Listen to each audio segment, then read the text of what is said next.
స్థానిక కాకినాడ రోడ్ లోపల ఎన్టీఆర్ విగ్రహం వద్ద తెలుగుదేశం పార్టీ ఆధ్వర్యంలో ప్రతి సోమవారం అన్న క్యాంటీన్ ఏర్పాటు చేసి దాతల సహకారంతో పేదలకు ఉచితంగా భోజనం అందిస్తున్నారు. ఈ సోమవారం గండేపల్లి మండలం ఉప్పలపాడు గ్రామ మాజీ సర్పంచ్ మాజీ మార్కెట్ కమిటీ చైర్మన్ అడబాల కుందరాజు జ్ఞాపకార్థం వారి కుమారుడు ఉప్పలపాడు గ్రామ సర్పంచ్ అడబాల రమాంజనేయులు ఆర్థిక సహాయంతో ఏర్పాటు చేసిన అన్న క్యాంటీన్లో పేదలకు ఉచిత భోజనం అందించారు. ఈ సందర్భంగా గండేపల్లి మండల టీడీపీ అధ్యక్షులు పోతుల మోహన్ రావు మాట్లాడుతూ గతంలో తెలుగుదేశం ప్రభుత్వంలో అన్న క్యాంటీన్లో 5 రూపాయలకి భోజనం అందిస్తుంటే ఆ తర్వాత వచ్చిన వైసీపీ ప్రభుత్వంలో జగన్ రెడ్డి అన్న క్యాంటీన్లు రద్దు చేస్తే 2 సంవత్సరాలుగా జ్యోతుల నెహ్రూ అన్న క్యాంటీన్లు ఏర్పాటు చేసి పేదలకు ఉచితంగా భోజనం అందిస్తున్నారని ఈ వారం అడబాల కుందరాజు జ్ఞాపకార్థం వారి కుమారుడు అడబాల రామాంజనేయులు అన్న క్యాంటీన్ను ఏర్పాటు చేశారని అన్నారు.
ఈరోజు జగ్గంపేట గ్రామంలో ఎన్టీఆర్ విగ్రహం వద్ద అన్న క్యాంటీన్ ఎన్టీఆర్ అన్న క్యాంటీన్ ప్రారంభించి జ్యోతుల నెహ్రూ గారు మా ఎమ్మెల్యే గారు జగ్గంపేట ఎమ్మెల్యే జ్యోతుల నెహ్రూ గారు సుమారు 2 సంవత్సరాల నుంచి మరి గతంలో 2014లో చంద్రబాబు నాయుడు గారు పేదవాడికి 5 రూపాయలకే భోజనం పెట్టాలన్న సంకల్పంతో ఎన్టీఆర్ అన్న క్యాంటీన్లో రాష్ట్ర వ్యాప్తంగా పెడితే ఈ జగన్మోహన్ రెడ్డి వచ్చి ఆ పేదవాడి దగ్గర నోటి దగ్గర కూడిని కూడు కడుపు కొట్టినటువంటి వ్యక్తి ఈ జగన్మోహన్ రెడ్డి.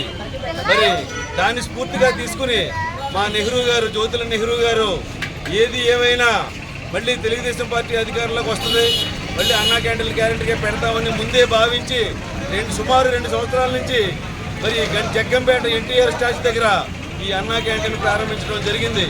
ఈ రోజు కూడా ప్రతి సోమవారం మరి అన్నా క్యాంటీన్ జగ్గంపేట ఎన్టీఆర్ క్యాంటీన్ పెడుతున్నాం.